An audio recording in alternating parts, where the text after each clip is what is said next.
Hi, welcome to அம்மாவின் அஞ்சரை பெட்டி. அம்மாவின் அஞ்சரை பெட்டி சேனலில் இன்றைக்கி நம்ம பார்க்க போகிறது கேப்சிகம் சப்பாத்தி ரோல்.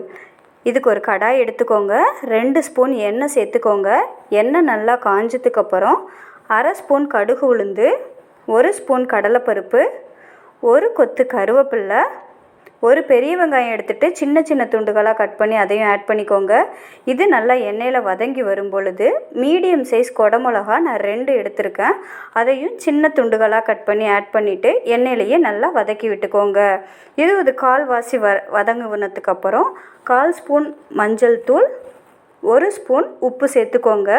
இடித்த உப்பே சேர்த்துக்கோங்க, கல் உப்பு சேர்க்க வேண்டாம். 1/4 ஸ்பூன் மிளகாய்த்தூள், 1/4 ஸ்பூன் தனியாத்தூள் நான் சேர்த்துருக்கேன். உங்கள் காரத்துக்கு ஏற்ற மாதிரி நீங்கள் அட்ஜஸ்ட் பண்ணிக்கலாம். மிளகாத்தூள் இல்லை அப்படின்னா நீங்கள் மிளகு பொடி கூட இது கூட சேர்த்துக்கலாம்.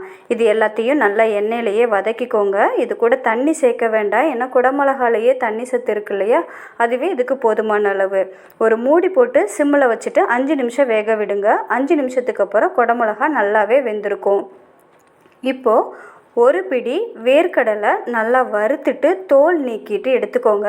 இதை ஒரு மிக்ஸி ஜாரில் போட்டு நல்லா பவுடர் பண்ணி எடுத்துக்கோங்க. இப்போ நம்ம கேப்சிகம் நல்லா வெந்திருக்கு இல்லையா, அது கூட நம்ம இடித்து வச்சுருக்க இந்த பொடியையும் ஆட் பண்ணிக்கோங்க. எந்த அளவு நீங்கள் பவுடர் சேர்க்குறீங்களோ அதே அளவு துருவிய தேங்காய் எடுத்துகிட்டு அதையும் இது கூட மிக்ஸ் பண்ணிக்கோங்க. அவ்வளோதாங்க. இது நல்லா கிளறி விட்டால் நமக்கு இந்த கேப்சிகம் ஸ்டஃப் ரெடி ஆகிடுச்சு.